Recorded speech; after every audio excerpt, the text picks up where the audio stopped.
Islam kan mengatur tentang makanan.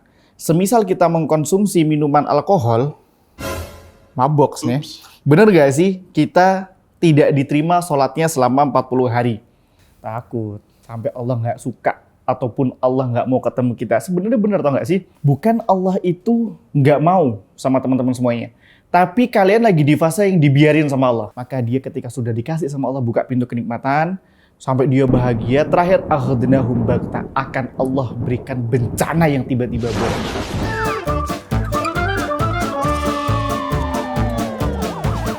Assalamualaikum warahmatullahi wabarakatuh. Sobat Kuy, kembali lagi bersama saya Rizat Bayakso di program Ngabuburit Yo. Nah, pada episode kali ini kita bakalan bahas sesuatu yang agak sedikit menyeramkan ya sebenarnya. Adalah tentang kok bisa sih Islam itu menjadi agama yang paling banyak aturannya. Emang bener ya banyak banget aturannya? Simak sampai habis. Oke, pertanyaan yang pertama. Menurut Bang Rishad, kenapa manusia harus diatur oleh berbagai macam aturan? Oke teman-teman, seperti daripada episode-episode sebelumnya, aturan itu harus mulai kita tanamkan kepada mindset kita bahwasanya aturan itu bukan sesuatu hal yang negatif. Tentu, aturan itu mengatur agar apa? Agar sesuatu yang diniatkan, visi misinya itu bisa terjalan dengan baik. Contoh, Anda minum obat dokter, aturannya 3 kali sehari. Ada minum 6 kali, overdosis. Kenapa sih harus ada aturan? Karena agar sesuatu tujuan itu berjalan dengan baik, berjalan dengan lancar. Agama Islam saking banyaknya aturannya, itu menandakan bahwasannya banyak banget perhatiannya. Dari mulai kita baru bangun tidur, sampai tidur lagi, diatur nggak? Diatur. Dan aturan yang diatur, contoh dalam tidur. Kenapa sih kita diperintahkan untuk miring ke kanan? Ternyata dalam dunia medis, jantung kita itu pada posisi yang aman, tidak terhempit. Kemudian bahkan Nabi SAW mengisyaratkan kalau tidur lampunya harus gelap atau pokoknya nggak yang terang banget. Ini buat kalian yang masih tidurnya terang-terang, mulai diganti bismillah. Kenapa? Karena ternyata istirahat kita itu bukan hanya istirahat badan, tapi ada istirahat mata juga. Meskipun mata kita udah tutup, tapi kena penerangan itu akan tetap merespon. Kalau kita boleh sadari, aturan yang diatur oleh Islam itu benar-benar nge-save kita banget. Dan itu kita patut banget buat bangga terhadap agama kita sendiri tentunya. Sebagai umat muslim, dari mana sajakah kita mengetahui pedoman hidup? Apakah hanya dari Al-Quran saja? Maka jawabannya, hukum Islam itu kan ada 4 ya. Yang paling puncaknya Al-Quran.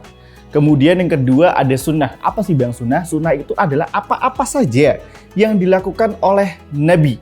Dari perkataan, perbuatan, kemudian pengambilan sikap, kemudian ketika Nabi misalnya Nabi SAW membiarkan sahabatnya melakukan sesuatu, Nabi diamkan, itu termasuk sunnah. Hukum itu Quran, sunnah, ijma, yaitu keputusan daripada para ulama, dan kias.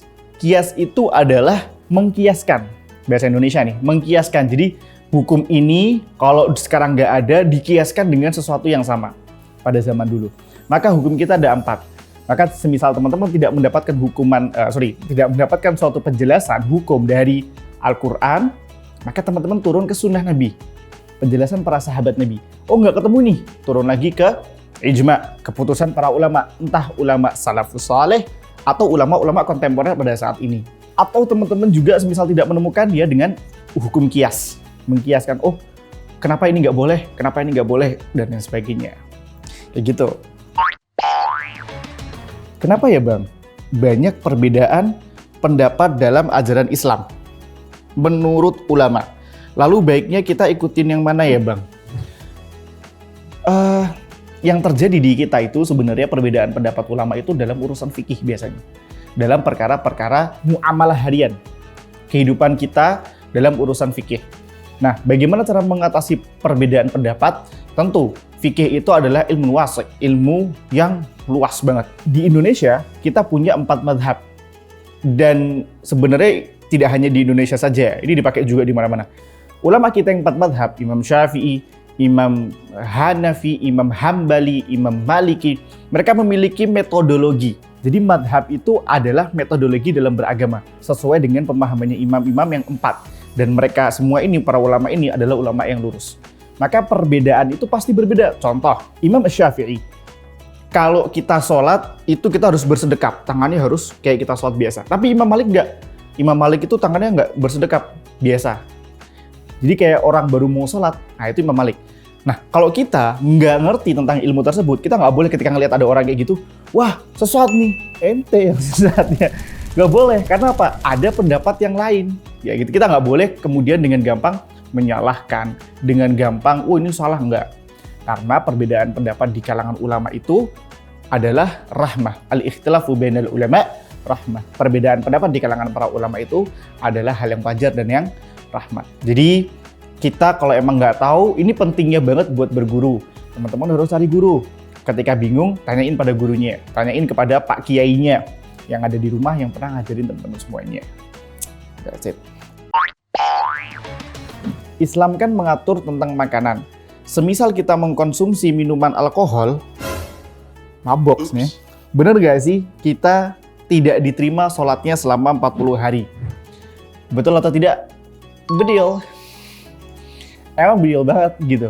Karena orang ketika dia mabuk, ya dia mabuk dan dia dalam keadaan sakran atau dia mabuk, maka dia nggak boleh sholat. Dulu ayat ini, namanya ini hukum nasih wal mansuh. Jadi ayatnya pernah eksis tapi sudah dimansuh. Maksudnya gimana penjelasannya? Jadi ada ayat nih yang dikeluarin oleh Allah SWT, firman Allah, diganti dengan ayat yang lainnya. Contoh, dulu itu mabuk nggak apa-apa teman-teman. Kata Allah SWT, la taqrabus shalah wa antum sukara. Jangan kau deketin sholat kalau lagi mabuk. Sampai kamu sadar apa yang kamu ucapin baru sholat. Tapi sekarang ayat itu udah dinasakh, udah dihapus. Dengan ayat apa? Kata Allah SWT, innamal khamru wal maisiru wal azlamu rijsun min amali syaitan wajtanibu. Kata Allah, sesungguhnya minuman keras, babi, dan lain sebagainya adalah langkah-langkah syaitan, adalah tipu daya syaitan, fajtanibu. Maka jauhilah, deketin aja nggak boleh, makanya mundur. Kata Nabi SAW, man syaribal khamr wa saqara lam tuqbal salatahu arba'ina sabahan fa in mata dakhala finnar. Barang siapa, kata Nabi, yang minum minuman keras, maka ditolak sholatnya 40 malam. Fa'in mata, kalau dia meninggal, dakhala alannar. Dia akan masuk kepada neraka. Fa'in taba, taballahu alaih. Barang siapa yang dia bertobat, maka Allah menerima taubatnya. Maksudnya gimana bang? Udah kebenet 40 hari, ya udah nggak usah sholat 40 hari. Itu double gagang kunci. Itu makin double. Kalau kita sudah kebenet 40 hari buat sholat, kemudian ya udahlah udah dibenet, gak usah sholat, itu dosanya double. Bukan berarti kalian di-ban sholatnya, kemudian gak boleh sholat, bukan. Pahala kalian ditahan oleh Allah. Tapi sebagian ulama mengatakan kalau kalian tobat pada saat itu, mabuk nih dia. Nah sampai dia mulai sadar, dia tobat sama Allah, ya Allah, aku menyesal gitu. Aku sedih ya Allah, gak mau lagi gitu. Saya tobat sambel, besoknya aku lagi. Enggak, tapi dia udah bener-bener nyesel nih. Bener-bener enggak, aku nggak mau lagi, aku nggak tertipu lagi sama tipu-tipu daya syaitan ini. Dan beneran dia nggak tertipu, maka taballah, Allah akan mengampuni tobatnya selagi dia bertobat. Dan apakah sholatnya dapat pahala atau nunggu 40 hari dulu? Sebagian ulama nggak sampai 40 hari udah keterima lagi sholatnya. Karena apa? Dia tobat. Tapi kalau dia nggak tobat, ya sudah 40 hari dia nggak diterima sholatnya. Nah tapi dalam masa 40 hari jangan kalian tinggalin sholat, tetap sholat. Kewajibannya gugur, pahalanya nggak dapat. Kayak gitu. Bang Rishad, emangnya bener ya kalau pas kita tuh jadi jarang sholat karena kesibukan dunia, bisa jadi pertanda Allah yang emang nggak mau ketemu kita? Hayo lo, takut sampai Allah nggak suka ataupun Allah nggak mau ketemu kita. Sebenarnya bener tau nggak sih? Bukan Allah itu nggak mau sama teman-teman semuanya. Tapi kalian lagi di fase yang dibiarin sama Allah. Allah Subhanahu wa Ta'ala katakan dalam sebuah firman-Nya, "Falamma nasu ma dzukiru bih, fatahna 'alaihim abwaaba kulli syai'in." Ketika seseorang itu udah lupa dengan peringatan kita, kata Allah, "Fatahna 'alaihim abwaaba kulli syai'." Aku akan buka pintu-pintu kenikmatan. Udah lupa sama Allah, tapi malah dibuka pintu-pintu kenikmatan. Hatta idza farihu bima utu. Sampai dia berbahagia dengan apa yang Allah kasih. Dia maksiat, dia udah jarang sholat, ya, tapi sukses, tapi rezekinya lancar, nggak pernah sakit. Farihu bima utu, dia bangga banget, dia seneng banget. Fatahna alaihim abwaaba kulli syai' hatta idza farihu bima utu. Nah ini terakhir nih. Akhadnahum baghtah fa idza mublisun. Maka dia ketika sudah dikasih sama Allah buka pintu kenikmatan sampai dia bahagia, terakhir akhadnahum baghtah, akan Allah berikan bencana yang tiba-tiba buat dia. Fa idza hum mublisun. Sampai dia itu terbisu. Dia kaget, dia shock. Itu namanya adalah istidraj. Ketika Allah sudah tidak memperdulikan kita. Maka teman-teman, kalau kalian usahanya lancar-lancar aja, nggak pernah sakit, sukses-sukses aja, bisnisnya meroket terus, tapi nggak deket sama Allah, ingat, itu bukan nikmatnya Allah. Akhadnahum baghtah fa idza mublisun. Maka ketika kamu sudah ingat, ya Allah, aku nggak pernah deket sama Allah, apakah kemudian aku akan bernyaman-nyaman dengan ini? Maka tidak. Maka segeralah kembali kepada Allah. Segeralah teman-teman itu ingat sama Allah. Karena Allah itu mengatakan, sa'alaka ibadi anni fa inni qarib. Ketika ada hamba yang bertanya tentangku, aku dekat. Ujibu da'wata da'i idza da'an. Aku akan jawab dia kok. Kalau dia mau doa, kalau dia mau datang. Jadi Allah nggak pernah tutup untuk siapapun hambanya. Kapan sih waktu terlambat? Waktu terlambat adalah ketika kalian dalam kemaksiatan dan Allah cabut akses hidup buat kalian. Wah, itu lebih serem banget teman-teman. Itu kalian akan termasuk dari golongan orang-orang yang akan mengatakan, Robbi, laula akhartani, ya Allah kasih aku kesempatan hidup. Tapi apa kata Allah? Nggak bisa. Maka terkhusus di bulan Ramadan ini, teman-teman, maksimalkan banget. Yang mungkin sebelum bulan Ramadan atau Ramadan tahun sebelumnya, teman-teman belum maksimal, dimaksimalin banget di bulan ini. Dan ini adalah bulan tajribah, bulan latihan. Nanti Syawal, setelah Syawal adalah bulan untuk memanen, adalah bulan untuk melanjutkan habit yang Allah berikan kepada kita. Maka kalau kita bicara tentang aturan Allah, semua yang kita bahas, bahwasanya Allah itu sedang mencetak habit buat kita. Orang disuruh bangun subuh, bahkan disyariatkan buat mandi kalau bisa mandi. Ternyata dalam riset, mandi di waktu subuh itu bagus banget. Kemudian semua aturan-aturan Allah nggak mungkin itu buruk. Makanya semboyan, kalau saya pribadi mengatakan aturan Allah itu sebagai semboyan dokter. Apa semboyan dokter? Lebih baik mencegah daripada mengobati. Allah nggak mau kamu terjatuh, tapi Allah cegah dulu. Tapi kalau kamu maksa jatuh sendiri, ya jangan salahin Allah. Yang didolimin kamu sama teman kamu, yang disalahin Allah. Bang, apa yang dimaksud dosa jariyah dan jenis-jenis dosa jariyah itu? Jariyah itu teman-teman adalah sesuatu yang terus ngalir dan terus mengalir. Ada pahala jariyah, ada dosa jariyah. Kalau kita bicara dosa jariyah atau pahala jariyah, tentunya ini adalah pahala yang berpotensi menular. Apanya? Dampak. Entah pahala, entah dosa. Contoh pahala jariyah. Kita belajar kayak gini. Saya nih mengatakan suatu hukum kepada teman-teman semuanya. Teman-teman kalau kita ini makan harus menggunakan tangan kanan dan baca bismillah. Ternyata teman-teman praktekin dan teman-teman ajarin ke yang lainnya juga. Maka selama pembelajaran itu terus sampai meskipun tetap hidup ya, terus sampai dipraktekin ke bawah, maka pahala jariyah, pahala yang dilakukan oleh orang itu sampai ke kamu, sampai ke orang ini, sampai ke ini, sampai ke saya. Itu pahala jariyah. Jadi yang paling banyak jariyahnya itu sebenarnya guru kita. Para guru di sekolah, banyak banget pahala jariyah mengajarkan kepada kita.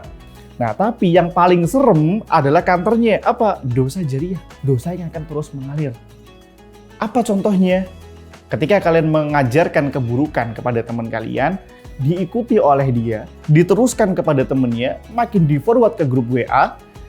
Nah, ini ya. Contoh kalian lagi gibain yang namanya Ajeng misalnya. Ini tolong kalau ada Ajeng mohon maaf ya. Bisa si Ajeng nih kita gibahin tuh. Nah, kemudian saking kita pengen ngulik informasi, kita chat ke teman kita yang lainnya. Ke si Dewi misalnya teman kita. Ngobrol sama dia, tahu nggak Ajeng begini-begini. Nah, kita rasa mungkin selesai sampai kita selesai. Ternyata si Dewi melanjutkan kepada temennya. Tadi katanya si ini gini-gini bener gak sih? Jadi gibah mereka berdua tentang si Ajeng ini. Terus akhirnya si temennya gibahin lagi sama temen yang lain. Katanya temen aku yang di beda fakultas atau beda kelas itu ngomongin gitu. Nah, ini namanya jariyah. Siapa? Ditarik sampai pentolannya siapa dulu. Ternyata ketemulah kamu. Maka dosa setiap pergibahan itu akan terus mengalir. Maka hati-hati dengan yang namanya jariyah dosa. Tapi kalau jariyah pahala, kita harus usahakan dong.